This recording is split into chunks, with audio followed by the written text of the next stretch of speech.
Okay. Good day, everyone. So let us continue our topic last meeting about operations of radicals. Okay, this time we are going to discuss about the multiplication of radicals. Okay, in multiplying radicals with similar index, no? So dito sa multiplication ng radicals, it doesn't really matter kung yung radicand natin are similar or not as long as yung index equal. Just like this one, example here, square root of 3 times square root of 12. So you can see yung index nila are both 2, no? Nasa square root sila. Now, magkaiba naman yung radicand, okay lang yon, no? Kasi ang gagawin natin sa radicand, i-multiply din natin, no? So copy yung ano natin, yung root, no, which is square root, and then 3 times 12, no, 3 times 12 is equal to 36. Now, 36 is a perfect square. Now, what is the square root of 36? We have 6. Ayan ang magiging product niya. Another one, okay, if you are going to multiply, no, radical with the same radicand and index, no, what are you going to do here is to cancel out the radicals. I mean, yan, the radical sign, no, cancel out lang natin, or pero applicable lang to sa square root, no? Or follow natin tong ano method na to, no? Para mas maintindihan nyo. Square root of 7 times square root of 7 is equal to 7 times 7 is equal to 49. Then 49 is a perfect square kasi nga nakikita na natin dito perfect square na siya because 7 times 7 ang ginamit. Then what is the square root of 47? I mean 49? That is 7. Next, square root of 4b times square root of 9b cubed. Okay. Now, here, no? Since it doesn't really matter naman kung kailangan nating kung kailangan equal or common yung radicand o hindi, no? Just multiply the radicands, no? 4b times 9b cubed, that would be equal to 36b raised to 4. 36 is a perfect square while yung b raised to 4 natin is also perfect square kasi nga even yung exponent ng b. Therefore, if we simplify this one, we have 6 here, then b raised to 4 is b squared. Ayun lang. Mawala na yung radical sign. Next, cube root of 4 times cube root of 10. No, try natin. Here, 4 times 10. Okay lang naman yun kasi nga parehas naman yung index, para silang cube root. Okay, 4 times 10 is 40. Now, hindi pa dyan magtatapos. Man. May simplification pa tayo dito. Simplify natin yung 40. I mean, cube root of 40. Ano yung factors of 40 na yung isang factor niya is a perfect cube? That is 8 times 5. No? 8 is a perfect cube because 2 times 2 times 2 is 8. Okay? So we have here 2 cube root of 8 times the cube root of 5.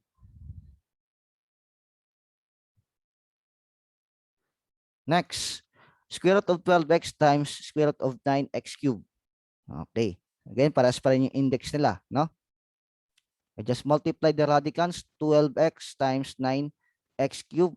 No? Magiging 108 x raised to 4, no? Factors of 108, na yung isa doon is perfect square. We have 3 times 36. Then x raised to 4, no? Square root of 36 is 6. Square root of x raised to 4 is x squared. Then times square root of 3. Okay? What about naman kung different yung index, just like this one, no? Cube root of x squared times 4th root of x cubed. Can we multiply these two? No, hindi pa pwede. No, why?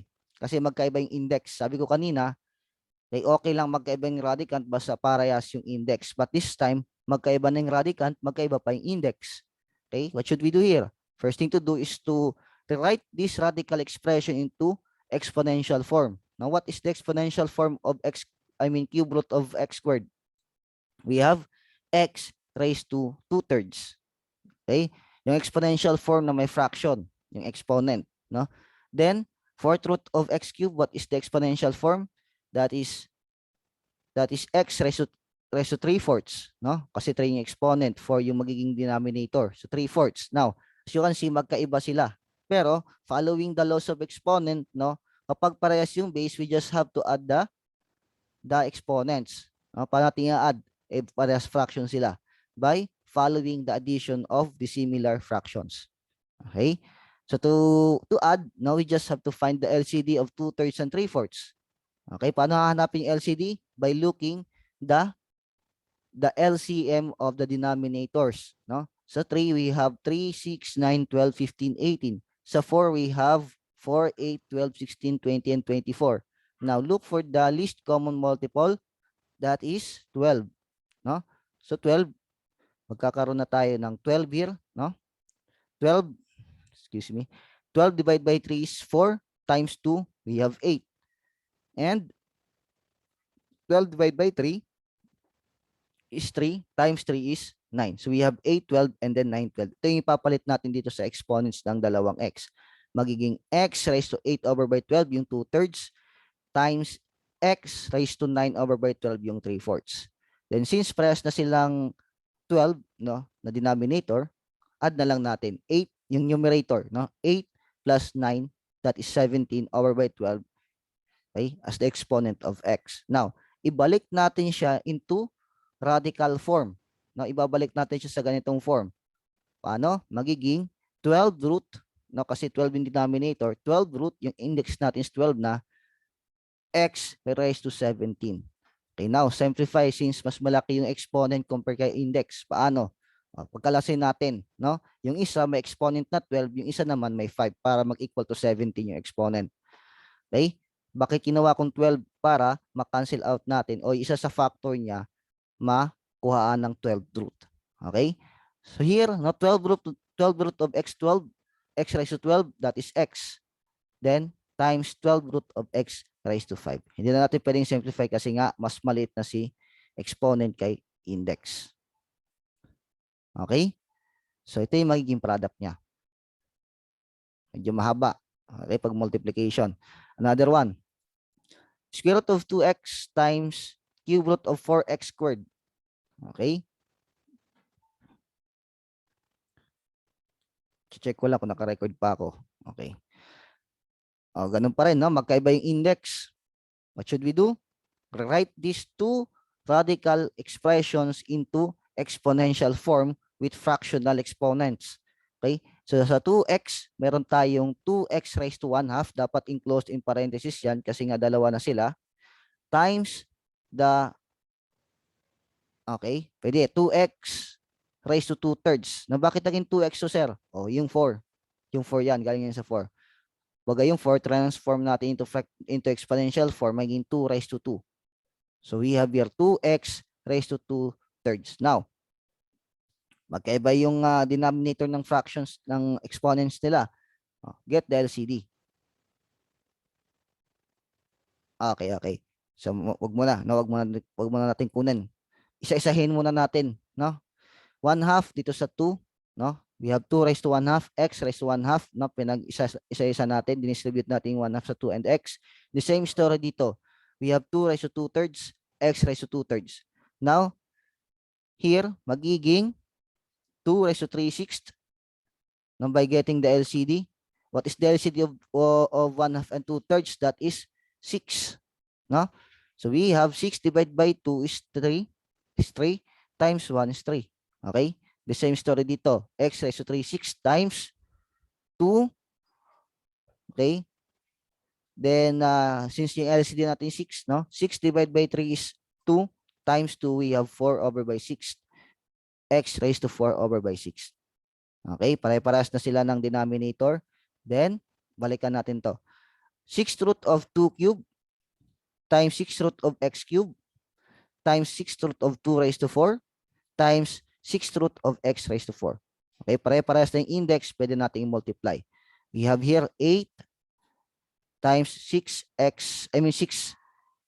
root of x cube times 6 root of 2 raised to 4, that is 16. Then times 6 root of x raised to 4. Okay, multiply 8 times 6 times x cubed times 16 times x raised to 4. Then we have 8 times 16 is 128. X raised to 7 times x raised to 4 is equal to x raised to 7. Hindi pa dyan nagtatapos. No? Meron pa tayong simplify.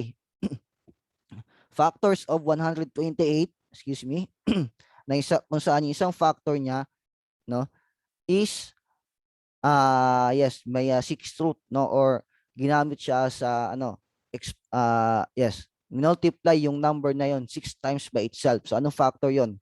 We have, try natin yung 64, no? Kung yung may 6 root ba yung 64. Okay, start tayo kay 2. 2 times 2 is 4, times 2 is 8, times 2 is 16, times 2 is 32, times 2 is 64. So anin na beses natin ginamit si 2. Therefore, yung 6 root ng 64 is 2. 2. And then, kay x raised to 7 naman, no, pinaghiwalay natin yung isa, may exponent na 6, yung isa naman 1 lang. So 6 root of 6x is, 6 raised to 6 is x. Then, times the 6 root of 2x. Okay? Now, exercise tayo. Multiply the following, no? For number 1, square root of 3 times square root of 5. Multiply lang. 3 times 5 is 15. Okay? Can we simplify? No need na. Kasi nga, wala namang factors yung 15 na may perfect square. Next, number 2. Okay? Square root of 3x cubed y times square root of 2x squared y. Okay? Pares na may index, kaya multiply lang nating radicand. 3 times 2 times x cubed times x times y squared. Then we have 6 square root of 6x squared y cubed. Then, simplify natin, no? 6, anong factors ng 6 na may perfect square? Wala na. So, jump tayo kay x raised to 4. Okay? Kasi even siya. Then, kay y cubed, we have y squared times y. Okay, itong dalawa lang ang pwede nating kunan ng ng square root. X raised to 4 and then y squared, that is x squared y times square root of 6y. Kasi sila yung natira. Next, number 3, magkaiba yung index. Okay? Again, rewrite it into exponential form. So yung square root of 3 magiging 3 raised to 1/2. And then cube root of 9 magiging 1 raised to 1/3. Then what is the LCD? We have 6. Okay? So magiging 3 raised to 3, 6 times 9 raised to 2, 6. Then again, balik natin siya into radical form. Okay? Parehas na yung index, multiply na, no?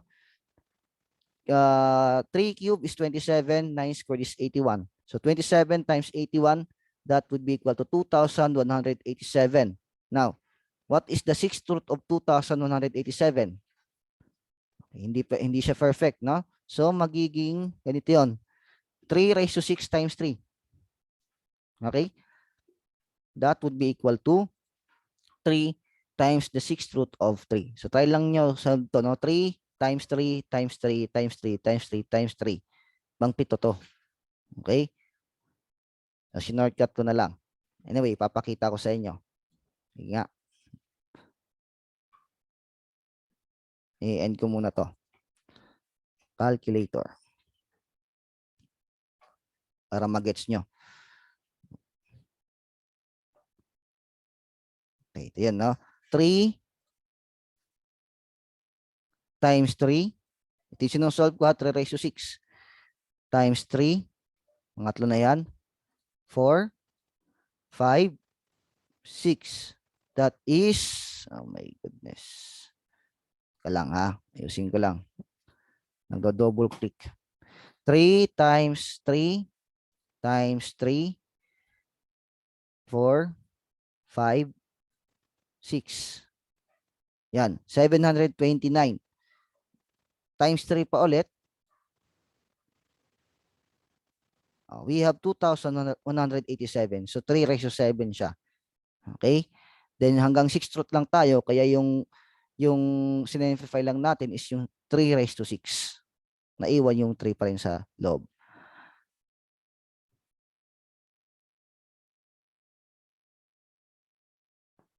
Okay? So that's it, no?